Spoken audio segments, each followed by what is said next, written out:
we're back. That was loud, but it's okay. That was very loud. I'm excited to be back, man. All this crazy going on in the world, and we are going to sit down and record a podcast. How you been, Caleb? Man, I'm making it. Just surviving. That is awesome. For those that aren't aware, Caleb decided to be a jerk and spend a few weeks in the hospital, not thinking about anybody else but himself. I mean, I got to get attention somehow. I got you. I was feeling lonesome and didn't have any friends. I felt like, it's like, let's go to the hospital, It happens to the best of us, I guess. Yeah. No, it was terrible. Yeah. Glad I'm out, doing well. For sure, man. We're glad you're back. I'm glad we get to sit down and record this today. All this stuff been going on, and it's just crazy. I did learn today, though, believe it or not, despite all the crazy that's going on, there's two types of people in the world right now. There is COVID-19 people, and there's coronavirus people. And then you got this tiny little itty-bitty fringe population that call it something stupid. Yeah. Like Kung Flu or, something just ridiculous. Oh, yeah. But I did notice that today you flip through the radio stations and everybody's like, it's COVID. No, it's coronavirus. And so you fall into one of two categories. But we're back. Yeah. We're excited. Obviously, everybody out there knows what's going on right now in the world. And Caleb and I thought it would be. By the way, it's just me and Caleb today. So the Roundtable has shrunk, both metaphorically and literally. Like our table is not the normal table that we're normally sitting around. It's a smaller square. It's we're still social distancing. Don't nobody freak out. We're still social distancing with ourselves. I did leave my measuring tape in the car. But it's close. It's fine. Yeah, we're good. We're good. We're disinfecting. We're social distancing. So we're excited to be able to do this. We're pretty committed to still being able to put this podcast out there, regardless of how long this Corona stuff tends to last. We want to be able to put some good vibes out. That's right. Right. And that's kind of how I wanted to start the podcast, with something just kind of fun and loose and laid back. And I was sitting of all the things trying to do, and I kind of settled on, I want to get your take on this, because a few months back, these guys named Rhett and Link, I don't know if you know who that is. They're the Good Mythical Morning guys. Okay. But they did a video where they ranked all the free bread at restaurants. I think they had like 7. Okay. And so I just want to get your take. What's your favorite free bread of all the big restaurants out there? And I think they went through 7. So I think they did Red Lobster, Texas Roadhouse, Cracker Barrel, Olive Garden, Outback, Cheesecake Factory. And it may have just been those 6. Yeah. If there was a 7th one in there, I can't remember exactly what it was. Yeah. I mean, I'm a pretty, I would say, healthy guy. And when I say the word healthy, I'm large because I eat a lot. So I like food. All right. So with that, it's hard to categorize all these breads into, because you look, Cracker Barrel. If I want a biscuit, ain't a better biscuit out there, Cracker Barrel. I mean, that's just quality. It's very true. Classic biscuit. See, then you got to break down all the biscuits in the world out there into specific categories. That's true. Is your fast food biscuit versus your sit down biscuit. Yeah. There's a lot of different. That's your true. Chicken biscuit. There's so many different biscuit categories. Fair. Yeah. Texas Roadhouse makes a good roll. Man, I love it. Well, so here's the thing though, and I'm gonna say this as somebody who objectively loves Texas Roadhouse, right? Yeah. The roll is just a roll. Oh yeah. It's just a roll. But you take that honey, cinnamon, butter, and rub it all over a piece of bread. I don't care what kind of bread it is. It turns it amazing. Yeah, it's top notch. All right, I'll give you my top bread. Just hit me. Or whatever, free. I got you. Bread. Free bread. Lambert's rolls. Dude, and again, before I lived here, I lived in Sykes. Oh, yeah. Man, that's good stuff. Oh, man. Because for one, if you the classic Lambert's where they would throw it across the room at you. Oh, yeah. You get two things here. playing baseball in a restaurant with a roll. Right. And then you go like caveman as you one-handed catch. Oh, yeah. And you just gnaw into this roll. I love it. And it's good quality roll. Well, and so like people that never been to Lambert's don't realize they're kind of built so they perfectly tear in half. Yes. Every time. 100%. And it's pretty cool. I do love Lambert's. Yeah. I do. And it's for those of you that have never been to Lambert's, I'm going to give you a tip when you go. There's Sykeston, Ozark, and Foley, Alabama. Sykeston and Ozark, Missouri, and then Foley, Alabama. But their cinnamon rolls are made of their roll dough, just turned into a cinnamon roll. I'm not exaggerating. That's top notch. It's the size of my head. They're amazing. I haven't had one of those. They're incredible. So next time you go to Lambert's, or if you are listening to this and you live close to one and you can do carry out, because it may be a while before we actually get to go into Lambert's. I'm pretty sure COVID probably shut them down before everybody with the whole throw. Now, granted, they wear gloves. They always, so it is what it is. But I think Rhett and Link actually, their top three, I can remember their top three. Number one was Red Lobster Cheddar Bay biscuits, which I can appreciate. Yeah, right? they're kind of on a different level. Yeah, but it's still free bread. That's true, and it's pretty awesome. Yeah. Number two is Texas Roadhouse. A large part because of the butter. And then number three was Cracker Barrel. Because Cracker Barrel, when you order all the fixins, you kind of get 2 in 1 because they bring you an option of biscuits and the cornbread muffins. Yeah. So that came in at number 3. But as lighthearted as everybody out there knows, Caleb and I enjoy being. We did kind of want to get to the crux of what's going on today, this may not go as long as our normal ones. I'm kind of on a time crunch here, so we got it to where my wife and my screaming child are kind of running errands at the moment. But we'll be sure to wrap up before they get back. But with everything going on in the world right now, it makes us kind of wonder and take a step back and look at crisis or crises in general, and that's kind of what we wanted to talk about today is what we personally have witnessed in the midst of crisis. And we're going to talk about this from not just a global level, although we'll talk about that too, but a personal level as well. Caleb and I have had our fair share of struggles, and we know individuals who have gone through personal crises. And so it's a pretty common thing, right? I think it was the book of Job. Job said that I guarantee you, if you're born of a woman, you're going to have trouble in your lifetime. And last time I checked, all political correctness aside, I'm pretty sure everybody was born of a woman from a biological standpoint. So you're in that category, folks.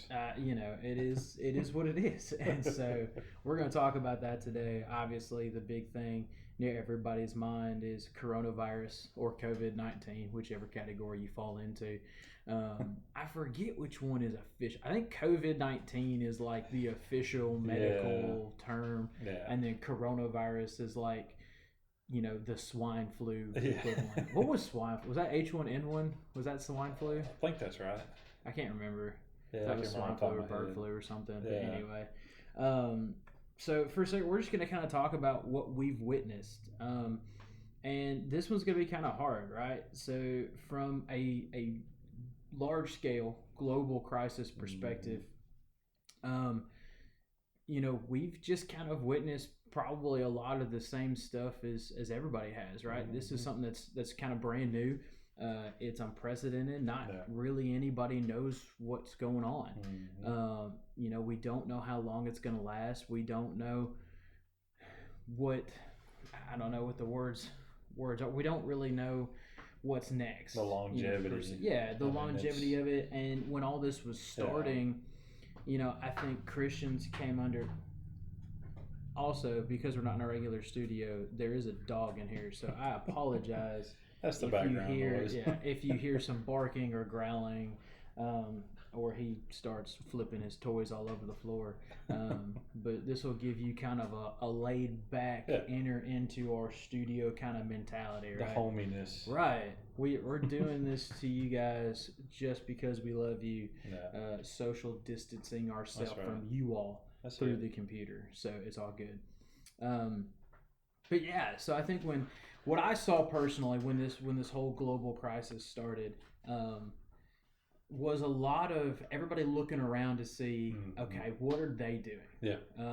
And I think a lot of that was from a church perspective too, right? For sure. What is this church going to do? What is that church going to do? How are they going to handle this? And I think that was a big thing. Everybody was kind of looking to somebody to make the first move, whether that was a government perspective or from another church. Yeah, and it was like you said, it was really just when this started, it was a guessing game because we had no idea what was going on. We heard, through the news, and I think I saw something about like an article maybe in January. That was just a small article in front of a paper. I don't remember where it was, somewhere up north, that said, this COVID-19. Should we be cautious of it? Asking, kind of filling in the background of where China's dealing with it and things like that.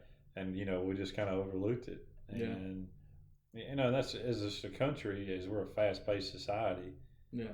We're like, man, it's just it's another virus. It'll be fine. It's not going to get here. Right. And it was something that we shrugged off to a certain extent, but then it finally hit, and we're like, what do we do? Right. Well, and say, we always have to take this from the spiritual perspective, right? For sure. How often does that happen to us as people, as personal, individual people, right? We always like, that's not a big deal, whatever. And all of a sudden it's like, okay, it's in my life now. Yeah. Now what do I do? And that's kind of the mentality, right? Yeah. And to your credit, or to your point rather, we do live in a really fast-paced society, and we live in one of those societies where we have the mentality, if we're not careful, if it's not affecting me directly, it's not a deal. It's not a big deal or a little deal. It's just it's we don't think about it. Exactly. And I think that's obviously from a large level and from a personal level that obviously plays the same. How often do we see a particular sin or a struggle or whatever it is, and we're like, I'm not dealing with that, so it is what it is. And then all of a sudden, you do have to deal with it. Yeah. Whether it's loss, addiction, fill in the blank. I think also that kind of goes in hand when we're talking about looking around. What is everybody going to do? I think a lot of people do that in personal crisis too. Yeah. You look to somebody who's been through a crisis like what you're going through, and you're like, well, how did they respond? Yeah. Somebody who's going through loss, and again, maybe you don't automatically look to the Bible. Yeah. It's oftentimes that's kind of one of those things that we forget, and not that we should, because there's a lot of awesome personal crisis, and you can see how to deal with that through the Bible. And we'll get to that in a little bit when we get to the, what can we take away? How should we respond? This sort of stuff. Yeah. But yeah, that's just kind of some of the stuff that we've seen, people kind of putting it off, people looking around, seeing, and then you got some people, I've noticed anyway, you got some people just ignoring it. I mean, all the partiers. Look, yeah, right. Well, and look, we're not trying to make light of the situation that's going on. All right, I'm not gonna promote a lifestyle that somebody doesn't feel comfortable with. I don't want to promote fear on this particular podcast, but there is some sort of social responsibility that you've got when something like this happens. Yeah. And, well, just the caution along with it. Man, it's just, you got to be, and I mean, as we all know, everybody's wash your hands, don't touch your face. Yeah. Don't be getting close to people. It's. We talk about, and we have talked about the good that comes out of struggle. I'm really glad because now, for the rest of your life, nobody over the age of 5 will ever have the excuse, so I don't know how to wash my hands. Like, we've made that so abundantly clear. For sure. Over the last few weeks. But yeah, I mean, we've witnessed people just kind of ignoring the guidelines, right? And, I was at the park the other day, social distance walking, keeping myself spread out, going to the park, not touching anything, being safe, doing my best. And saw what looked like a church group over at the volleyball courts. they're like 15 of them, Yeah. all, playing volleyball, throwing sand at each other. Yeah. And I'm like, maybe not the smartest thing to do right now. But yeah, that's some of the times you witness that too from a personal perspective. If you see somebody in the middle of crisis and they ignore it. Yeah. And I think, and this is a bold statement from me, and this is kind of a general statement, which I try not to do a lot, but I feel like ministers may fall into that category more than any of the others. We know that we've got a crisis kind of internally or with our families or whatever, and we tend to ignore it for the sake of our job, because either we've got this mentality that we're supposed to be above this crisis, or we don't think that we need the help, or we're not supposed to need the help, which those ideas can't be further from the truth. Yeah. But I think that's one of those things. Yeah, and it's there's a lot with the ministers now, and especially as youth ministers, and even your pulpit guys, we're trying to figure out what to do. Oh yeah. And with this crisis that is happening with this COVID-19, it's in a way pretty much shut the country down. Yeah. In a lot of ways, a lot of your factories have shut down, industry. A lot of things are being able to work at home, which is great. But with us, we get to work at home. Yeah. But then each situation is different. Yeah. There's guys that are I'll give you an example of Wednesday nights. These are some guys I've seen, some friends of mine have been able to have a class. With the Zoom app, I believe. Yeah. And it's great. That's a great opportunity to just come together or leave off some pressure. It's great. But my situation, I can't do that. Yeah. And the reason I can't do that is because I live in the middle of nowhere. Yeah. So I have satellite Wi-Fi, which is not great if you don't know about it. Right. It's awful. All right. So with that, I can't get any communication. I can text and call, things like that, but I can't have a class from home. Right. And I live in such a rural area. Half my kids don't. Some don't have internet. Some are in the same situation I am. So we're trying to figure out how to social distance. Yeah. But how you still reaching out to your kids? How you reaching out to your church family? Because you can't just go, hey man, what's up? Do your cool handshake. Well, that's one of those things too, especially with for those that aren't familiar with everything going on state by state. We're centered in the middle of Mississippi. We're about to go into shelter in place, which means you're supposed to be getting out even fewer. Yeah. So that's one of those things, and that kind of leads us into this other thing that we're going to talk about is what we've seen versus how should we respond. Yeah. And that's a big deal. Is how should we respond? And you can get on, and I reiterate what I saw from a guy the other day. One of my good friends who's up in Denver. He's made this comment multiple times about how he's so excited and impressed with the amount of material that's being put out there online right now. More so than, and then churches before, we would upload some sermons to YouTube, maybe put it on your website. But now you've got children's lessons, teens lessons, Bible classes, sermons, songs, communion thoughts. So you've got all these things being put out there. And that's pretty awesome. And it's difficult, but it's one of those things that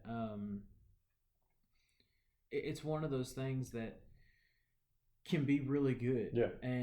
But it also doesn't eliminate the struggle. For sure. And I think that's important for people to remember is just because we're making it work doesn't mean it eliminates the struggle.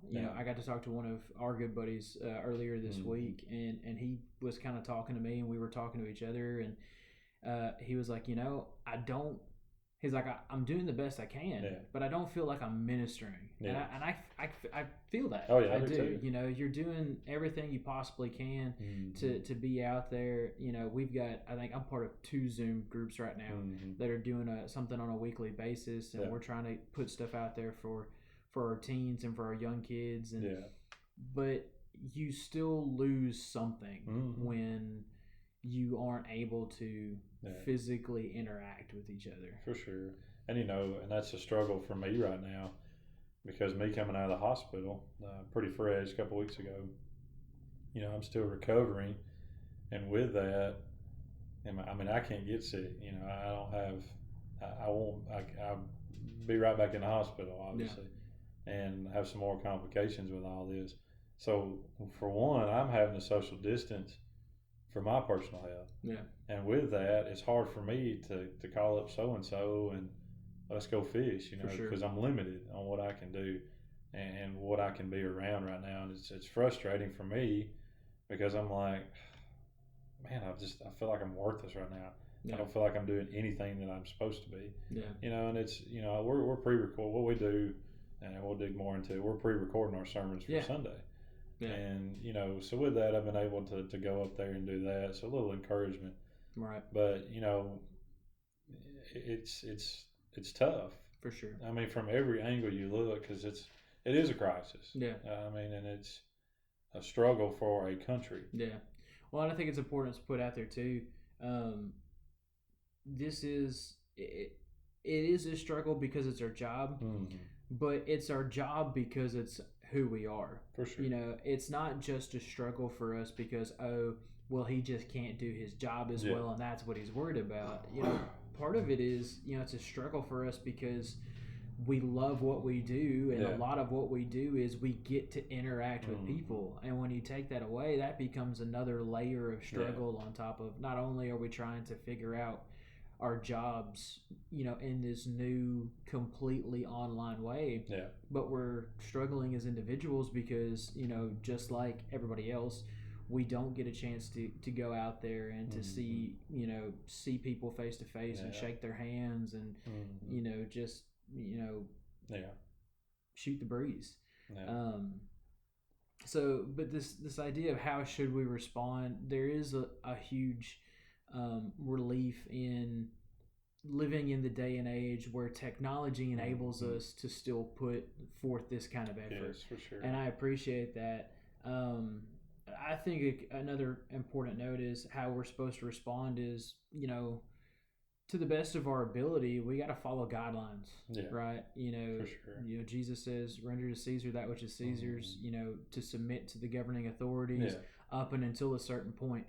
And, up and until a certain point, and that boils down not just from a government perspective, but for us as ministers, for those listening who are Christians, to submit to the oversight of the men that you've put into place to shepherd you. If they're making decisions that they think are in the best interest of the congregation, we're required to submit to those decisions. And I appreciate our eldership where I am at Christian Chapel, and it's, we met a couple weeks ago as this all kind of started to unfurl, and they said, look, we want to listen first of all to the president and the government and see what they're saying and take this serious, because one of the statements one of my elders made was, when we are able to come back, we want to have 250 people when we come back, the people that we had when we left. And, as much as frustrated as it is, and as much as we miss each other at church, I feel it. Because I'm having to go to therapy a couple of days a week. Yeah. And I saw one of the ladies coming in as I was leaving.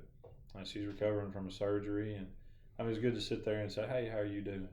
And then I walked out. Her husband was out in the parking lot. I talked to him for like 30 minutes. Yeah. Just talked about everything and catching up with him. And you see, went to the church office. You see all these people, and you're like, man, I miss this. Yeah. I miss these people that I'm around, but you have to understand that, we're talking about the eldership, that they're trying to take care of us. Yeah. They're called shepherds for a reason. Well, and I made this point in a Devo I did a few weeks ago on Wednesday night. Yeah. You're being shepherded by men who have never done this before. Yeah. Just like you and me, just like your kids, just like, they've never done this before. That's right. And so, I think we've got to respond with a little bit of grace and leniency. Yes. Is the terminology I use in that devotional. You got to give a little bit of grace. And that was one of the big things kind of both, right? Yeah. One of the things that I witnessed right off the bat is everybody immediately looking to churches. Yes. You know, who's canceling? How dare you? You had two sides, right? How dare you forsake the assembly? And then it was, that's not what that verse means by, canceling services. Like, you can, let's put that out there real quick. You can forsake the assembly while sitting in the pew in the middle of a worship service. We're just going to throw that out there for a second. Yes. But I did see a lot of that. But I also saw the other side of this too. How should we respond? And this is something that a woman that I know said to me, and it hit me. And she said, "I just don't want us to give up that quick."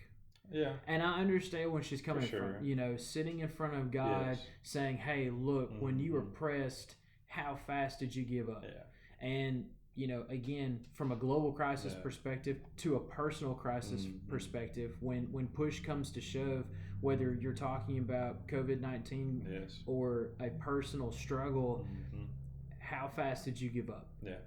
And I think she didn't want to go stand before God, and we talked that out for a little bit, and it is what it is, and ultimately my belief is that if I'm submitting to the decision that my elders have made, they're the ones that are going to answer for how quickly we gave up. And I agree.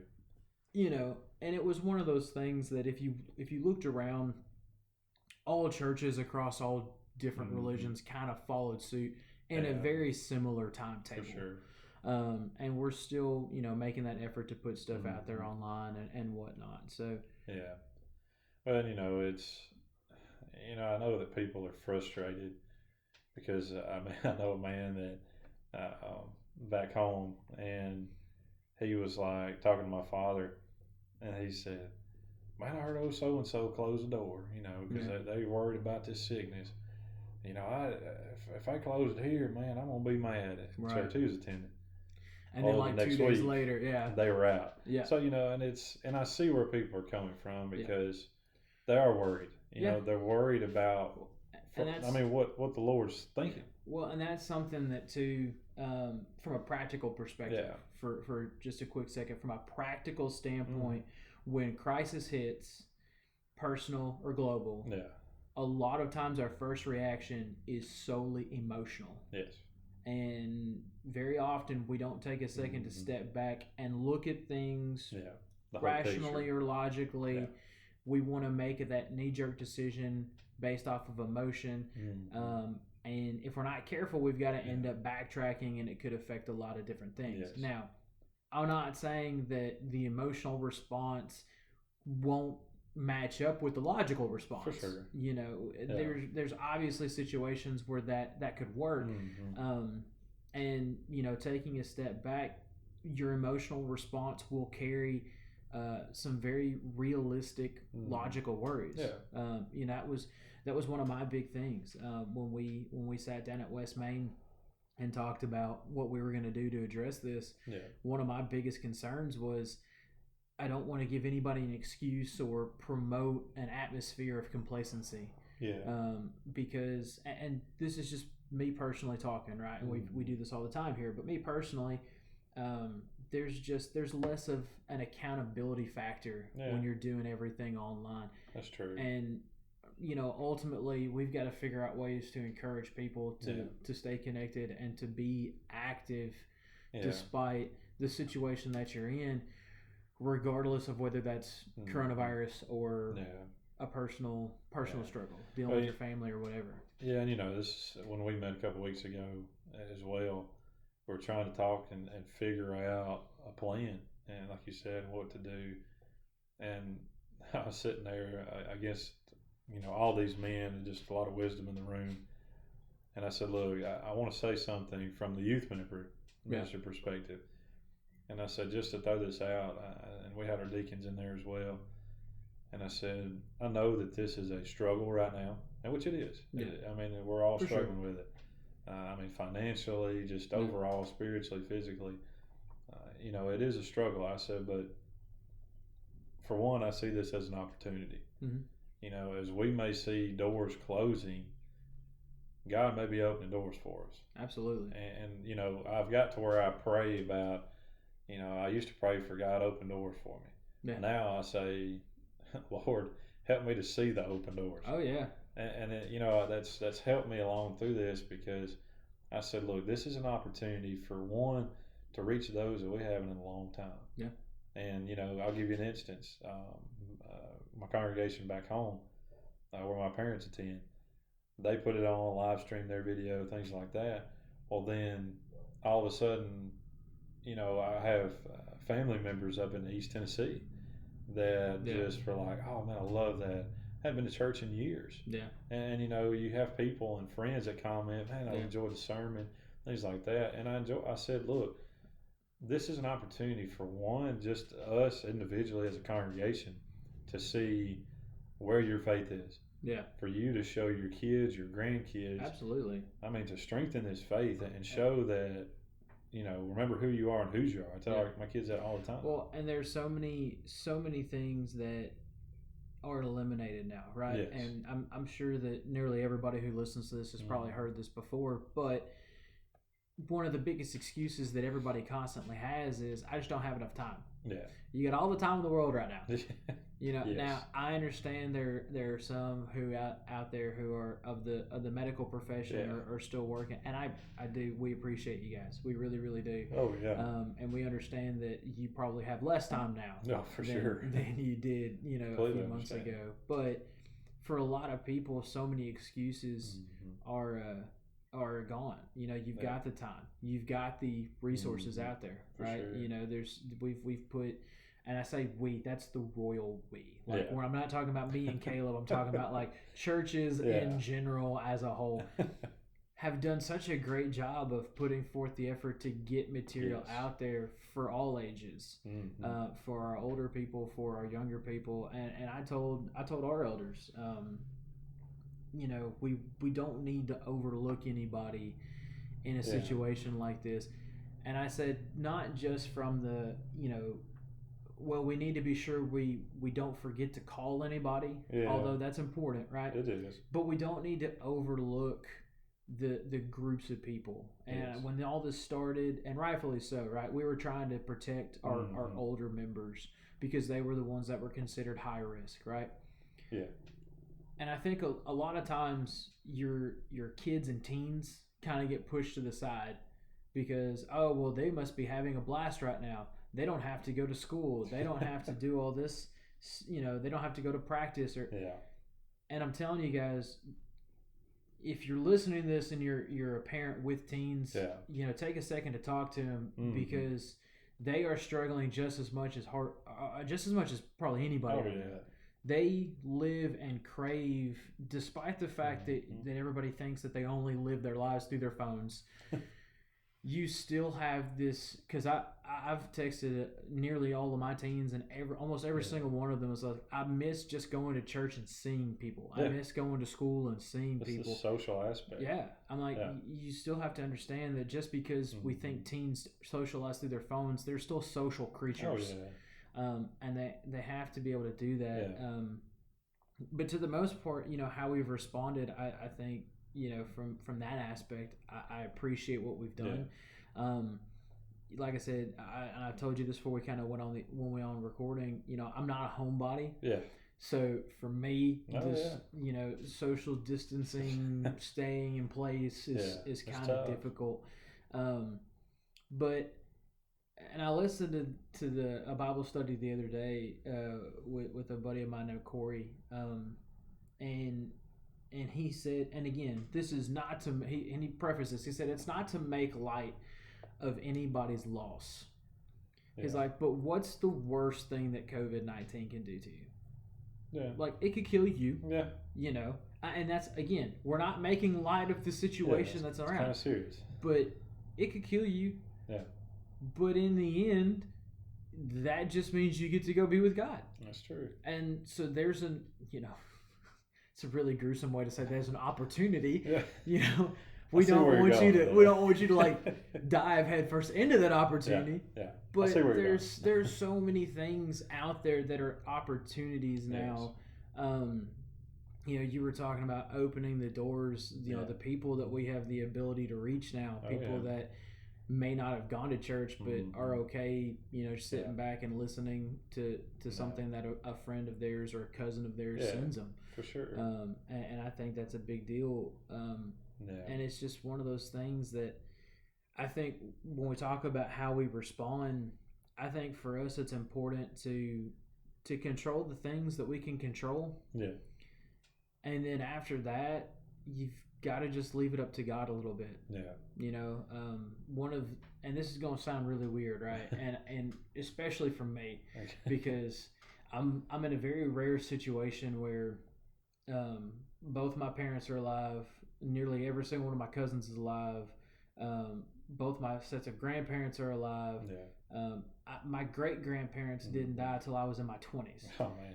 I'm a very lucky individual in that man. aspect. There's not a lot of people out there who still have all those siblings.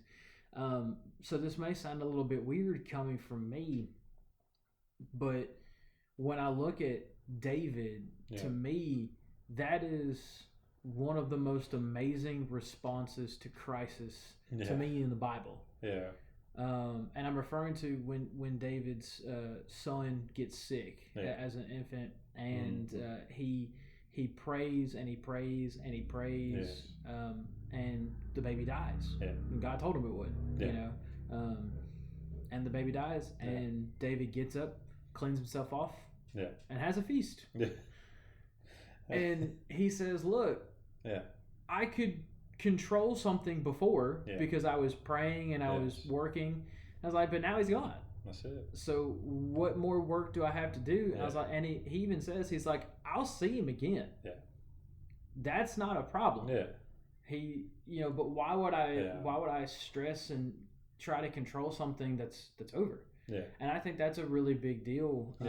Controlling what we can control, for sure, but being content, which is hard, right? I mean, we'll put that out. It's very hard to be content in crisis, despite the fact that the Bible says, consider it joy when you're persecuted, or find happiness in trials. That's it. That's hard. It is. I mean, we can take so many lessons from David. I love David, and I mean, just of course. That all come from a situation previous and things where he had slipped and messed up, and God in a way I guess punished him. Yeah. And I'm gonna ask you a loaded question here, just to make the pot nice, warm. Do you think that you look back to the nation of Israel, and what were they known for? They would slip up. Oh yeah. God would be like, all right, straighten them up, discipline them. Yeah. Oh, God, you're the greatest thing in the world. We love you. We're going to worship you. And they worship him hard. And then, boom. Yeah. Mess up again. It's like those scenes where, I love you, I hate you, I love you, I hate you. That's exactly what the nation of Israel did. Yeah. And, I look at the crisis, from our country, every 10, every 100 years, whatever, look through the history books. What happens as we've been talking about this, as the churches, when crisis happens, we huddle together. Oh yeah. We're faithful to God. We know that He's going to deliver us through this. But do you think that this might be God trying to open our eyes? Yeah.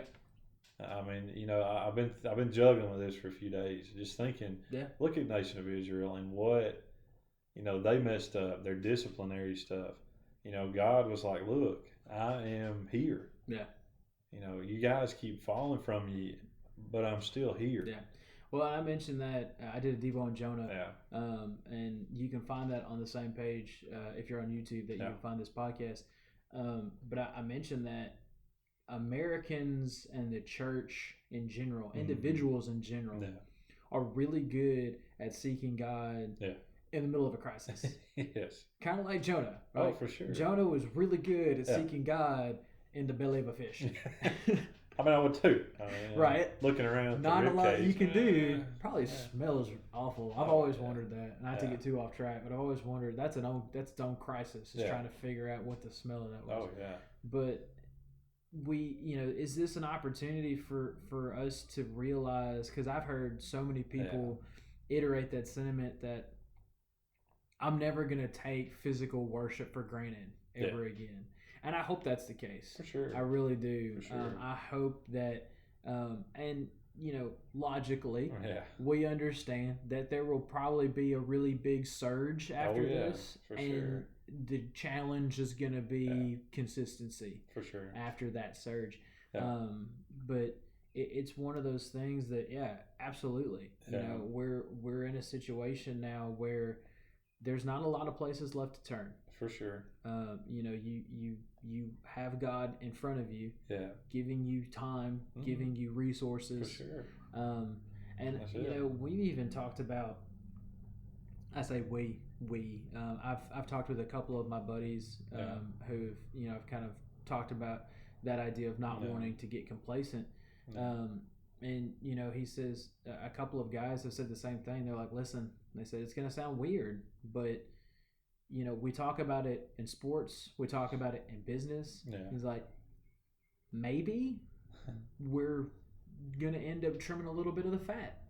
At the end of all this. And that's true. And I made that comment, are there people that maybe you're not looking forward to seeing when all this is over? You're like, oh, I'm so glad to see everybody on this side of the room. Maybe not that side of the room. And that's one of those things that I think, is a struggle and we'll only be able to face once all this is over. Yeah, and you're talking about the consistency part. It's something. You said all that is a surge. Made me think of January 1st. Yeah. What does everybody do? They go to the gym. Get a gym membership. January, February are by far the worst 2 months to go to the gym. I'm gonna get swole. I'm gonna get skinny. And we see it every single Caleb's year. been getting swole from January to February for the last I've been getting 6 swole years now. It's not my arms. But we see it, and it makes me think of the gym because, and I'm guilty of it too. You get the membership, and like I said, I'm going to eat better, I'm going to do better. Yeah. But how bad do you want it? Yeah. And I've used the analogy back when I was in high school, football coach. We had a motto when he first came in, got hired in. He said, you got to want it to win it. And then we would say the phrase, and we want it bad. Yeah. And, it's something of how bad do you want this Christianity? Because like you're talking about, you got people that are looking for something. For sure. Those that may not know, like we had a young man get baptized the other day. Yeah. All this, and it may have scared him a little bit. Oh, yeah. And I had a boy not too long ago, one of the celebrities died, and it scared him to death. Yeah. And he said, I want to be ready to go home. For sure. And you see those things, and it opens your eyes, and for a little while, you're like, man, this is awesome. Yeah. This is powerful. I'm ready to be better.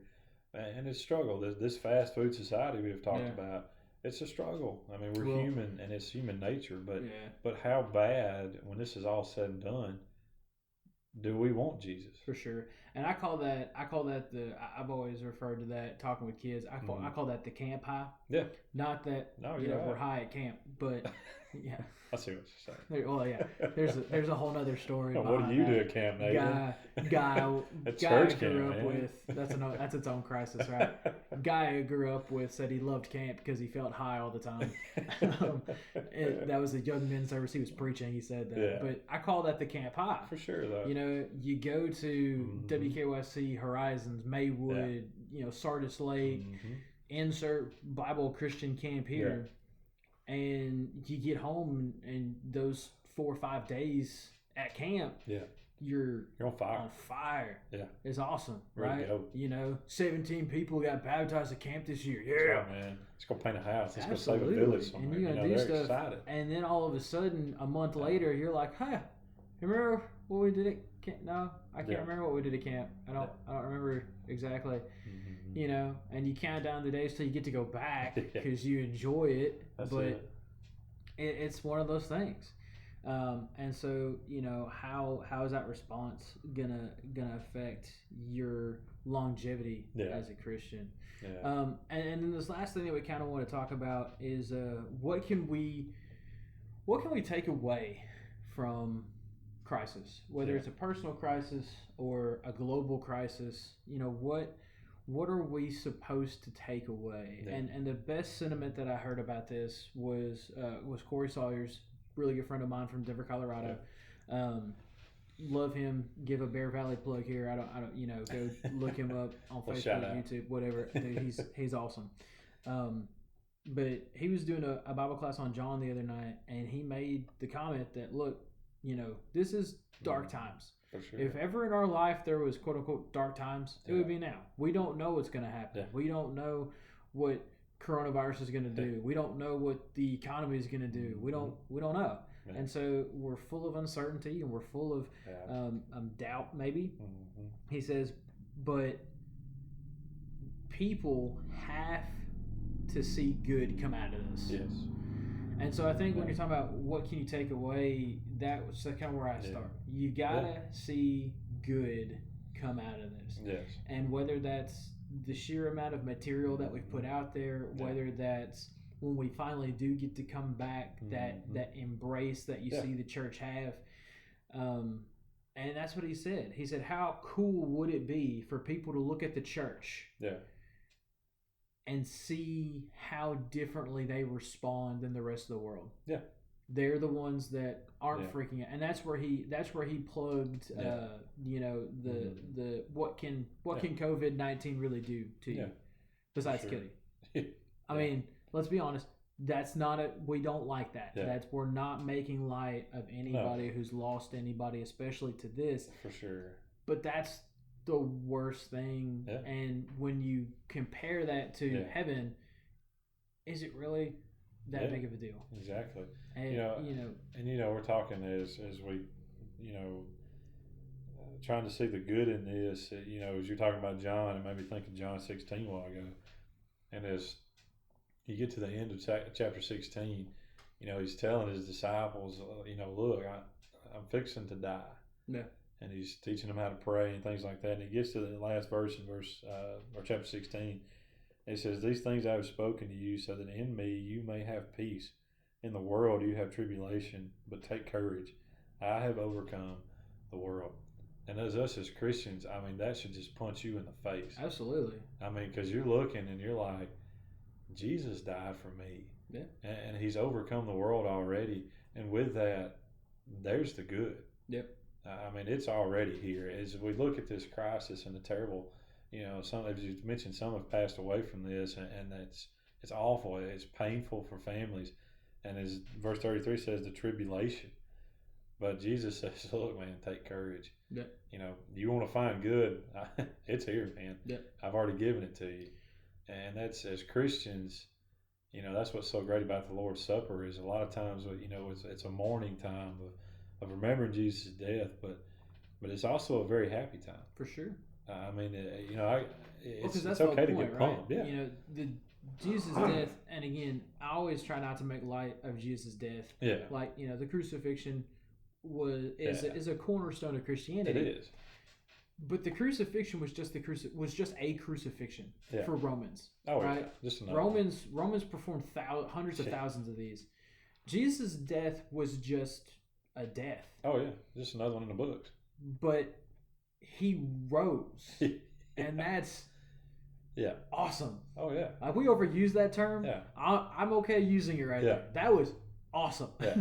Oh yeah, and that it's hard to see and understand that, because obviously when we're there to see it, and it's difficult to understand what Jesus is saying. Don't worry about these tribulations. I've overcome the world already. And we're like, what are you talking about, Jesus? Do you really? And it's hard for us to wrap our minds around it and say, what do you know about this struggle? Yeah. Well, and see, that's a great point. I mean, I told you I was a part of two groups on Zoom right now. One, we're studying Colossians, and the other one we're starting in Ephesians. Yeah. And in both of those epistles that Paul writes, in the first chapter even, there are comments about how you don't have an excuse anymore because Jesus already did this. Yeah. You talk about a personal crisis. I would say being sold out by one of your friends and threatened and then killed is probably a crisis. You know? Yeah. But after everything that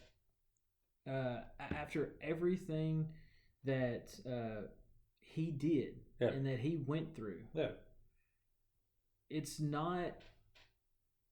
a big deal.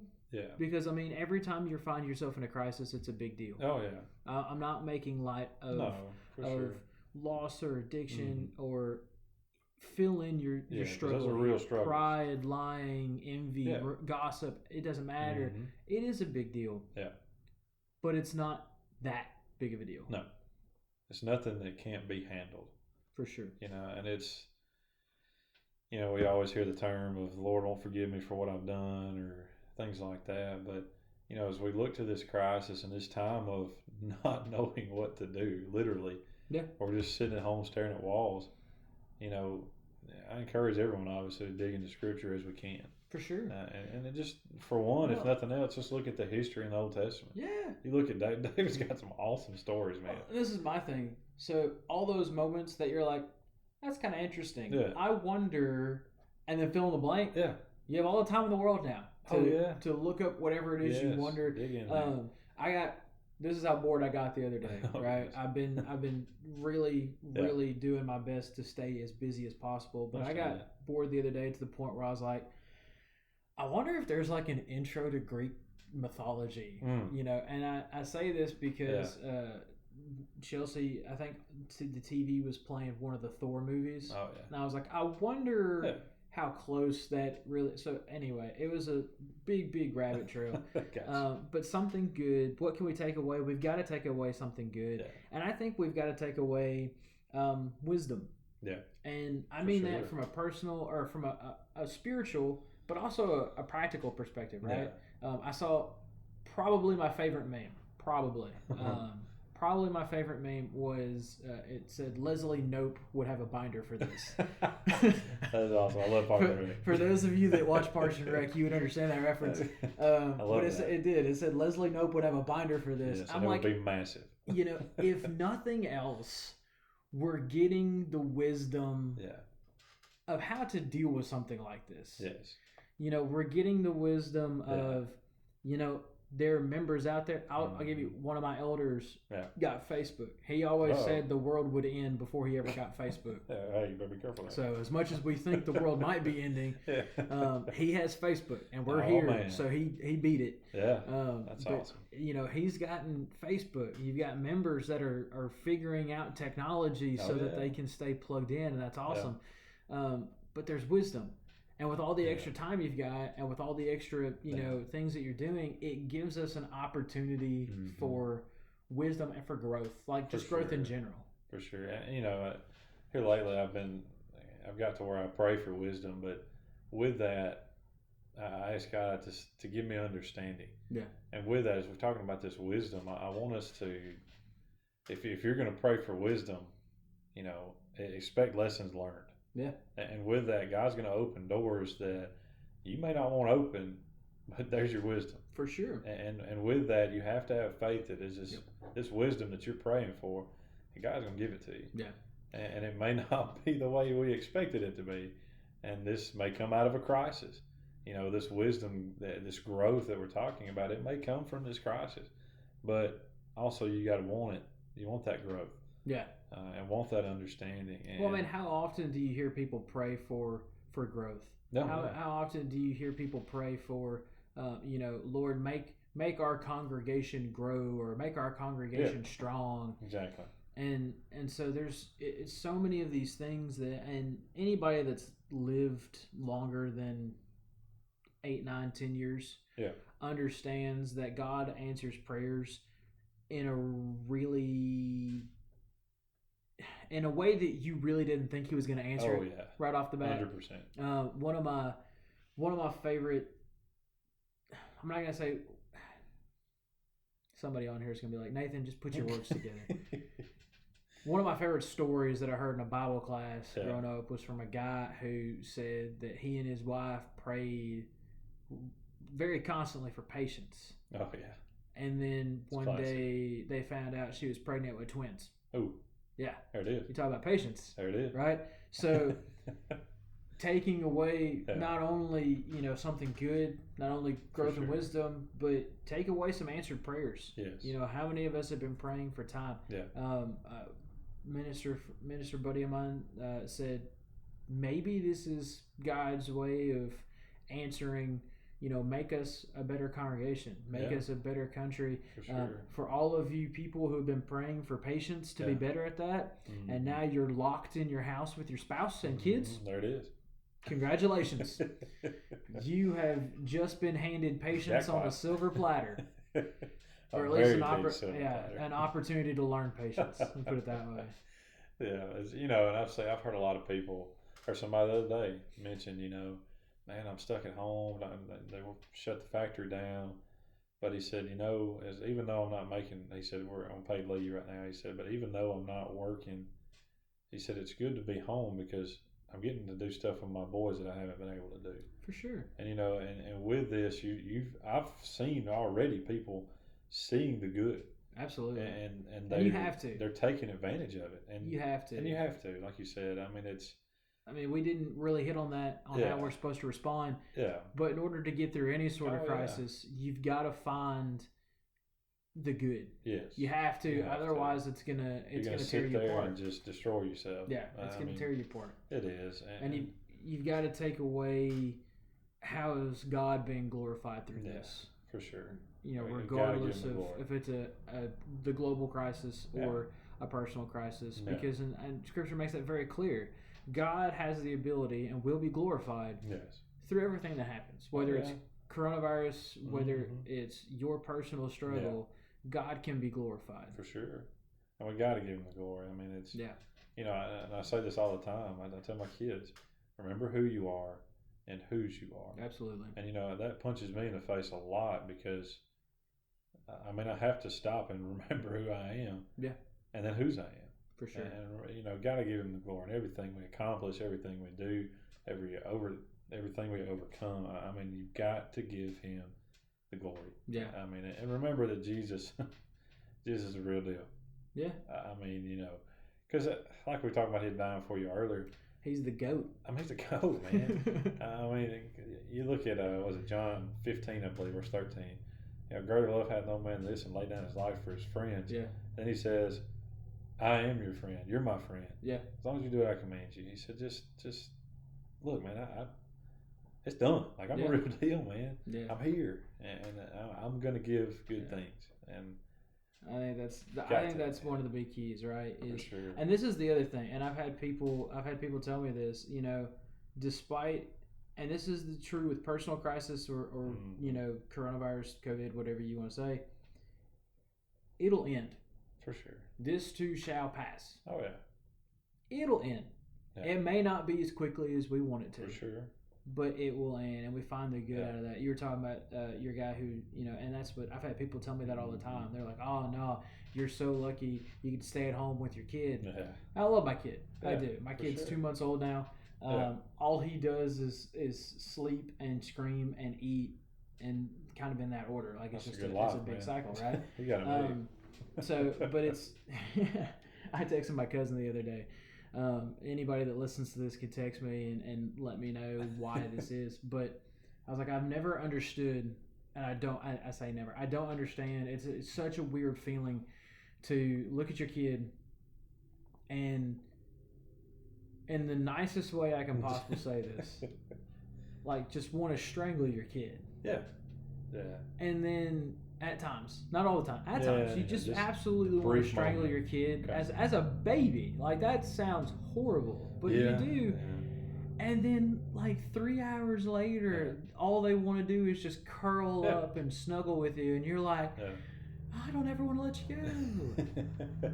And it's so weird because I'm like, I wanted to strangle you 3 hours ago. You almost feel bipolar. I mean, it's weird, man. Yeah. It is very, very strange. That's where we come from. Yeah. So I think it's a trigger. Yeah. Because if we didn't have that part of our brain that allows us to feel the good part, we'd strangle our children and nobody would ever be here anywhere. Do you got any final thoughts, man? Anything you want to say? Forever hold your peace. Man, everybody just keep your heads up. Yeah. We talked about this crisis today and everything we're going through, and we're all literally going through the same thing. Yeah. And it's something that we can, as we talked about growth and try to get understanding out of this.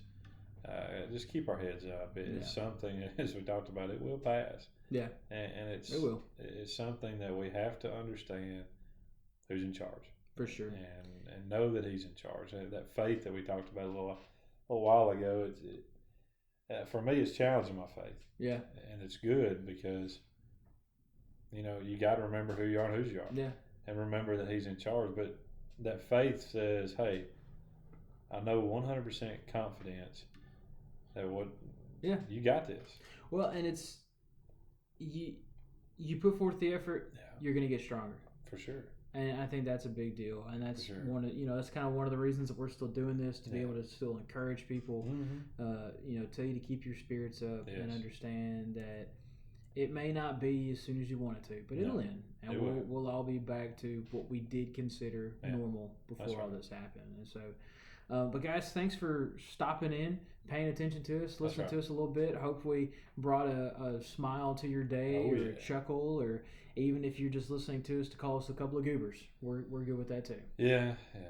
So it is what it is. Cool with that. But guys, pay attention. Listen to the other podcasts if you haven't to. We're going to continue to put these out as long as we can. That's right. We appreciate you guys. So we appreciate you guys. We love you guys, and I just want to let you guys know to just stay safe. That's right. Yep. Keep your heads up. We'll see you.